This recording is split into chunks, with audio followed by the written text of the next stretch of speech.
How are you, sir? I'm good, man. Can you hear me okay? Yeah, Okay, cool. Thank you very much for talking with me. Um, I just you're got welcome. I just got to check out your movie and it's really, really good, man. It's a very beautiful movie as well, very tragic.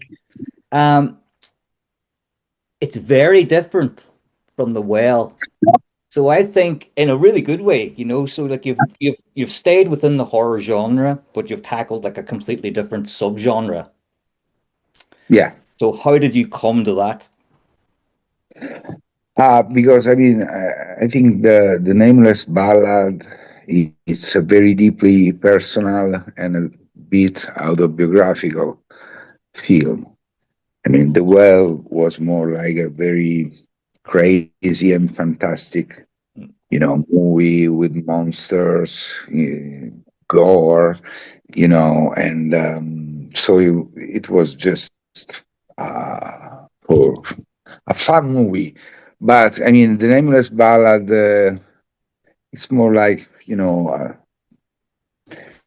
I can see myself when I watch that film. Hmm. Somehow I've been in the music industry since 35 years, and so I can see myself, you know, with Jamie Ward, the Hmm. main character, because I've been there, I've been struggling and having problems to replicate, a certain kind of a success.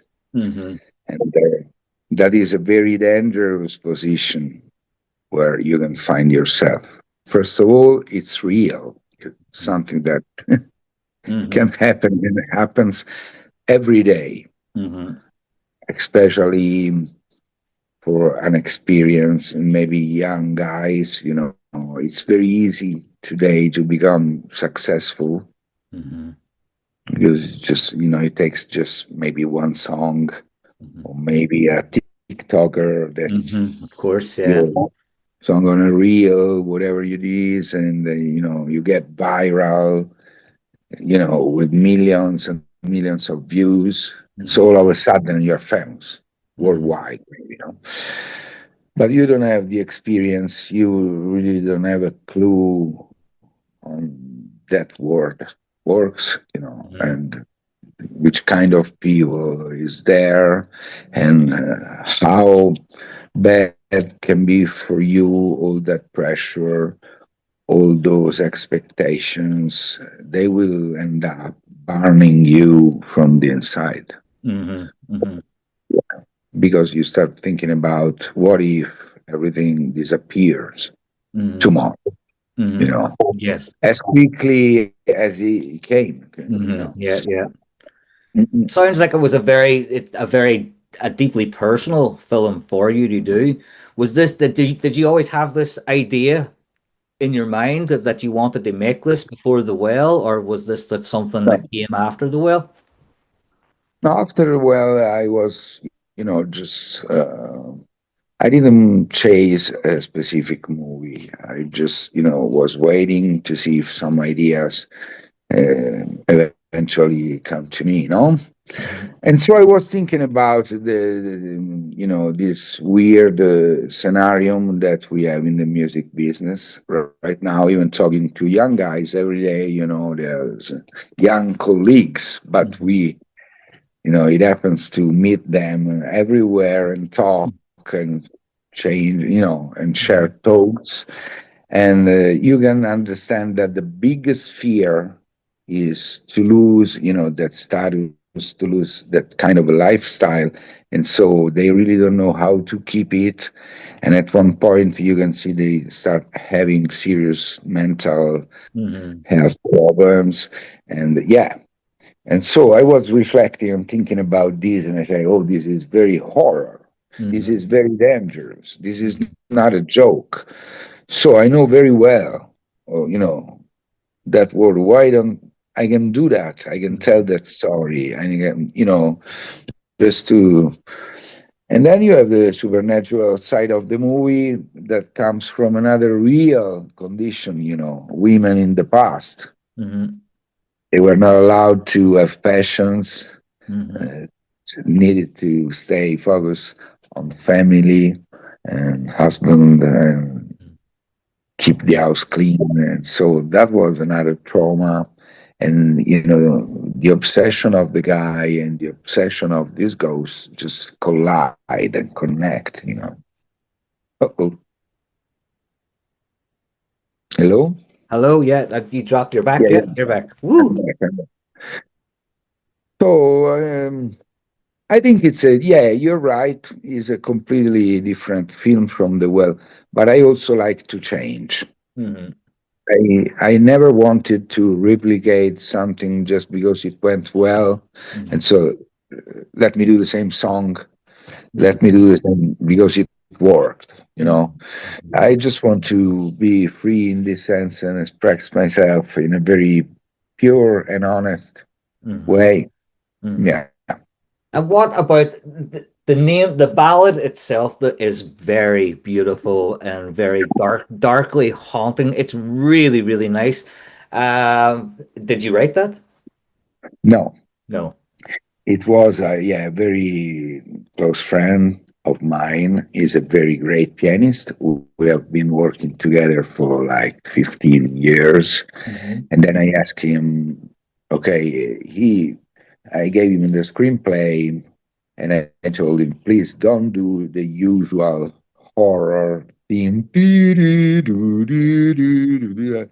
It's not gonna work. Do something which is captivating, fascinating, but creepy at the same time. So he came up with this ballad, and yeah, as soon as I heard that, I said, okay, this is the right tone.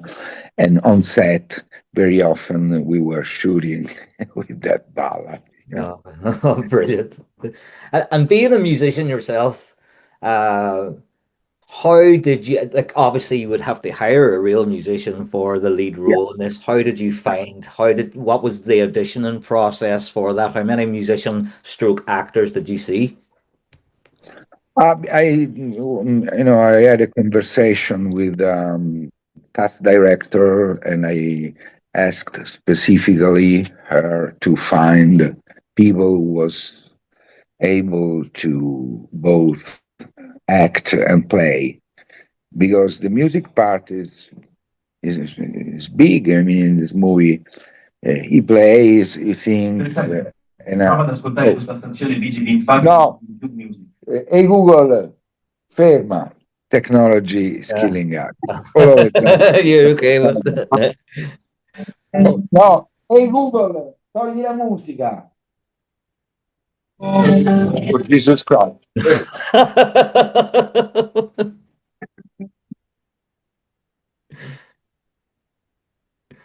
Google, togli la musica. Togli la musica. Oh my God. You know, it is spooky, man. It That's is great. creepy. That's the best. That's the best thing that's ever happened to me in an interview. That's spooky, man. So we were talking about the music. Yes. Yeah, so I asked, to have musician and actors auditioning, and Jamie sent a very convincing and solid audition. He was, acting, and also was playing both the guitar and the piano, and it was clear he was a real musician, a real singer. In fact, he had a deal with a record company. He struggled, dealing with the record company, just like the character. Oh, And yeah. yeah, and I remember I used this trick to ask him to write the songs, to put pressure on him, just like the character. And It's I a told very him, good you idea. should, Yeah. And that's what you yeah, done. you Yeah. should. Brilliant. At one point, he was very nervous, just like, please, Federico, don't keep asking for new songs. I don't have anything now. I'm Uh-huh. very stressed. Just to put him in the, same mood of the character. And plus, all the music scenes are real. It's not playback. I mean, he's playing and singing in real time, So we didn't want to have, a playback on set, and he was performing live. That has been a great experience because it's not so usual Uh-huh. that you have actors playing for real, recording himself for real, rehearsing. And that was a very interesting part because, sometimes when I watch movies about musician, music, regarding music, playing music, I very often can tell it doesn't look real. I Oh mean, yeah, it's me too, man. I'm a musician as well, and that it's one of the first things that I look for. Anything that's music, I can tell if they're playing the right keys, if they're strumming the right notes. So it was great to see even the live acoustic, yeah, him playing. And that was actually I was like, okay, that's great because that's obviously him sitting playing himself, and he wrote it as yeah, well, which makes it even more authentic. And you could yeah. just tell that that was raw, and it was great, and it sounded great. So.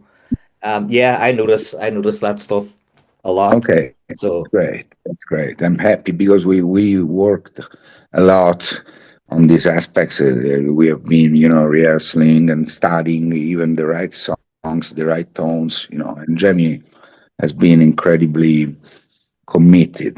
He mm, spent hours and hours in the hotel room rehearsing the right way to do the right, trying to find the melodies, but he was very skilled on set. hmm. Yeah. And yeah, we have also Alana Bowden, which is another British actress. Uh-huh. She was great.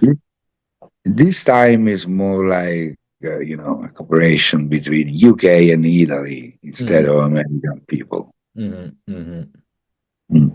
It's a nice uh,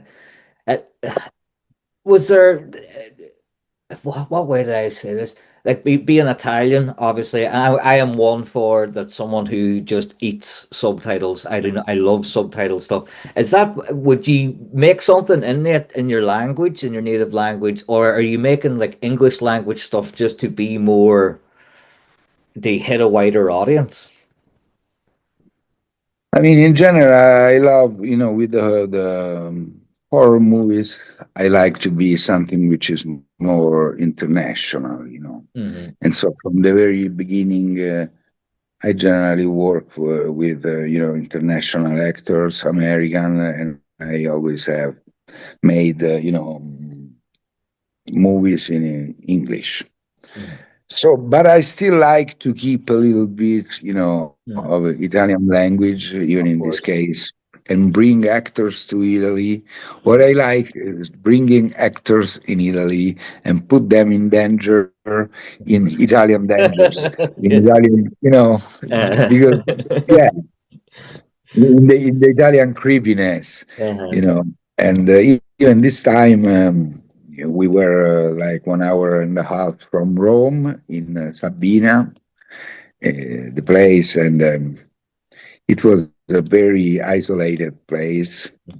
And I wanted to create a modern environment Mhm. because otherwise it's not credible that Yeah, you yeah. bring, a famous Yeah. artist into a completely spooky, dark, and Uh-huh. old place. Yeah. The guy will walk away right there on the fly. And so I wanted to do a completely different setup in terms of furniture. And so the house looks very elegant, very stylish, very modern. But I try to exploit those elements to give this sense of loneliness. Uh-huh. Yes. The color theme in it, everything was a very dull color. Yeah. Yeah. Very good. The only problem is the dog. Is the Uh-huh. dog. The only The friend. dog. Who owns the dog? Oh, wow. The dog was a surprise because, as you know, you have three things that you should keep away from sets. Mhm. One is kids, the other one is dogs, and the other one is boats. In this case, I had two of them, kids and dog. And I was terrified, like, okay, let's hope that this dog is going to be good because otherwise it's impossible. But this dog was a great actor. Uh-huh. Brilliant. such a brilliant actor. Just one shot, and it was perfect. Wow. Wow. Yeah, incredible. And see, being a musician, and you're a very busy musician, I only found that out after the real. I'm like watching you on TV, do TV performances. So like you're pretty busy. So it once you come to filmmaking, do you just have to completely quit the music while you're doing that, or can you continue to do both? No, I kind of alternate. Uh-huh. When I'm shooting, I generally stop Hmm. playing gigs, promotion, because I really need to focus to enter a completely different door, and so I generally try to stay away.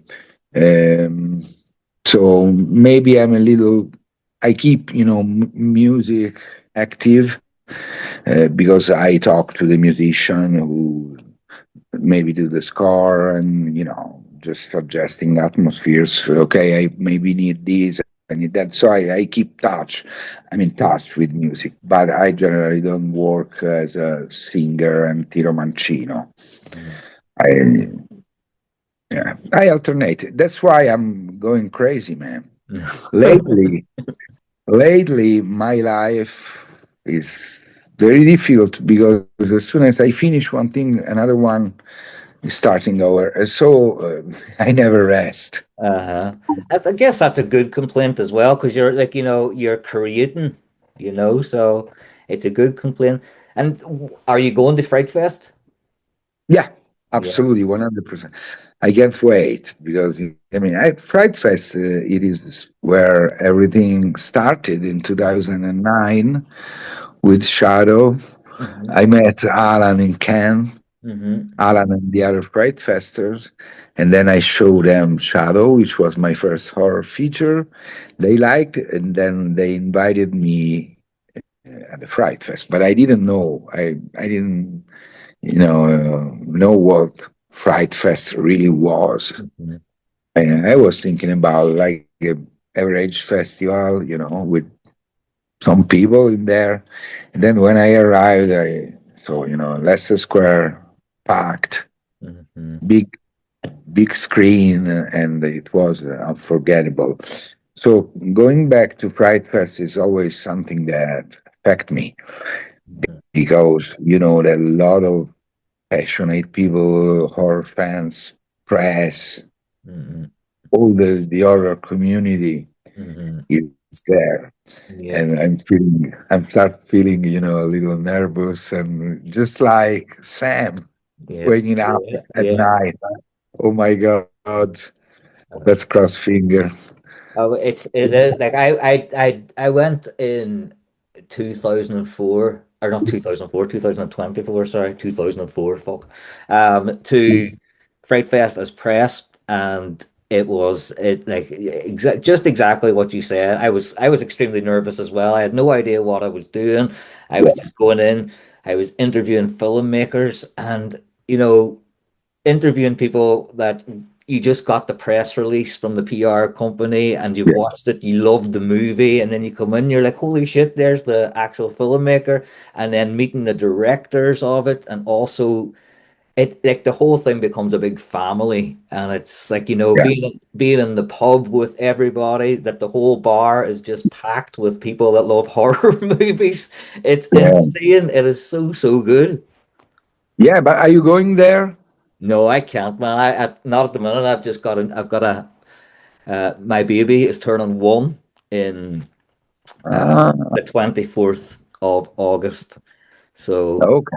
Fright Fest is on the 27th. So all my Yeah, I think my may hopefully next year when he's a little bit older and I could leave him and his mum and yeah, go to London, but it's just not viable. And I really like I would love nothing more, man. I finished covering Fantasia as well, and that was fantastic. And I would love to go to Canada. I've always got the offer there to go to Canada. And after Fright Fest, I'm going to be covering Fantastic Fest. So okay. I'm just doing a lot of coverage, and I get the options, just the honor. they watch all these unreleased movies long before anybody Mm. else, and it feels like such a privilege. And then obviously they talk to you guys and stuff as well, Yeah. you know. So where let's go back to like the music and the movies. What was the your first passion? Was it movies or music? To be honest, my first passion was horror in general. Hmm. Because when I was 5 years old, me and my dad went to the amusement park in Hmm. Rome, and they had some kind of a ghost train, a big dragon with mouth wide open, and a rail, Hmm. and little trains, were going inside of him. Uh, You know, the inside was basically an haunted house, a ghost train with a lot of creepy and also gory hmm. characters. And I that was the first time I was, seeing something horror, facing the horror imagery. And I still remember when I got back out of the train. I was scared to death, but at the same time, I was incredibly into it. I Yeah, just yeah. wanted to go once more. Hmm. And from that moment on, I started reading horror comics. And then when I was a little bit older, watching all the movies from the Italian master, the international master. So I grew up as a teenager watching a lot of horror film, and I wasn't thinking about music that much. Then I fell in love with the blues at the age of 15, 16. That's how music came to me. Hmm. But my first passion was horror, and at one point of my life, I really couldn't expect to become a horror director because I was very well known in Italy.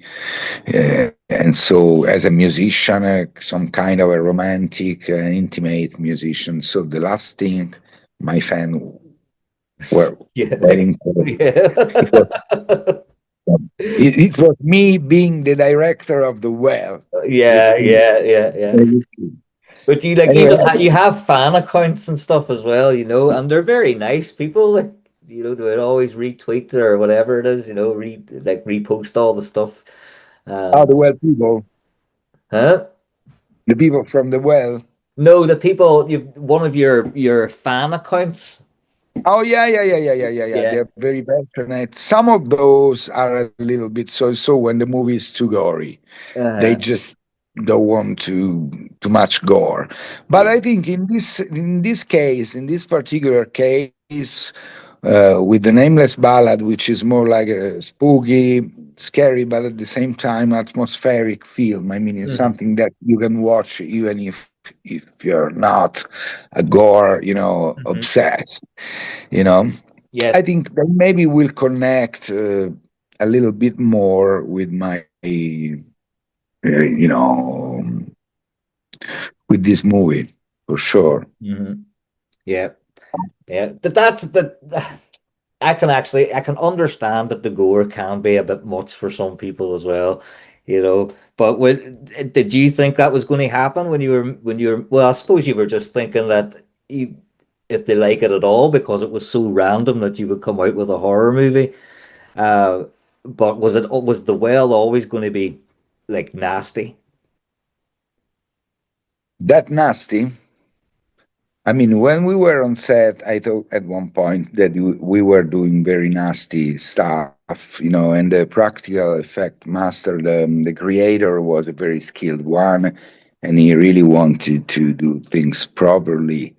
So I'm very, you know, it was impressive to see on screen. I mean, this guy was very talented, and he was inventing all the fancy and the craziest thing to create the makeup Hmm. and all the tools and it was very busy to make that film in terms of practical effects.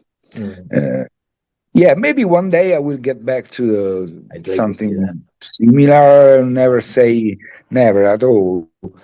I Mhm. mean, I like the horror in general. I not just one style, not just the Uh-huh. gory style. For instance, my first film, Shadow, was a more atmospheric, you Hmm. know, like, you have some violence in there, but still atmospheric. Especially the first half of the film is very spooky, atmospheric, creepy, but you don't have that much gore. Hmm. So I feel like this film can be compared a little bit better to the first one than, the Yeah, well. yeah, yeah, of course. And what was That, it that you had? What was it like between the two films? How was the chaos? It seems like the Nameless Ballad would be a lot more relaxed on set in comparison to something like The Whale. Was there loads more chaos on the Whale set? And was it an oh easier yeah, transition? absolutely. Because when you're shooting gory moments, it's Hmm. always a mess. You have people with gallons of blood. You Hmm. have people carrying, limbs Yeah, everywhere. yeah, So it's a mix between a very comical situation. You laugh a lot, yeah, yeah, yeah, yeah. shooting gory moments because, blood splattering everywhere, even Uh-huh. over your face, Yeah, you yeah. know, and people yelling left and right. Hmm. So it was a sometimes very messy and very busy. This time it was more like I tried to keep some kind of a very, um, uh, yeah, I work a lot in terms of suspense and tension. So in general, the atmosphere on set was way more silent. Everybody was focusing more on the atmosphere. It was more atmospheric. So the set was quieter comparing to the well, and the actor was Jamie was always, very focused, concentrated. Hmm. It's a completely different kind of darkness, that kind of mood. Hmm. Uh, I think they are very different films. So even the atmosphere and our, mood on set were different. Even when we were shooting music moments, me and Jamie were very connected, talking. In general, people very silent because he had two rehearsals, singing. So more like an intimate Hmm. atmosphere on set. Yeah. Brilliant, man. I'd say the last one, the question here, Federico. So you were saying about the being fun on set. I think that personally, what I always say to people when I like gory horror movies or stuff that's really hardcore, extreme stuff, I always say to them, it looks real, but once that camera cuts, everybody's laughing, everybody's having a good time. And I just wish that, a lot more people would see that side of it, rather than the finished product, which is meant to scare you. And obviously, if it does have that effect on you, you've done your job, you know?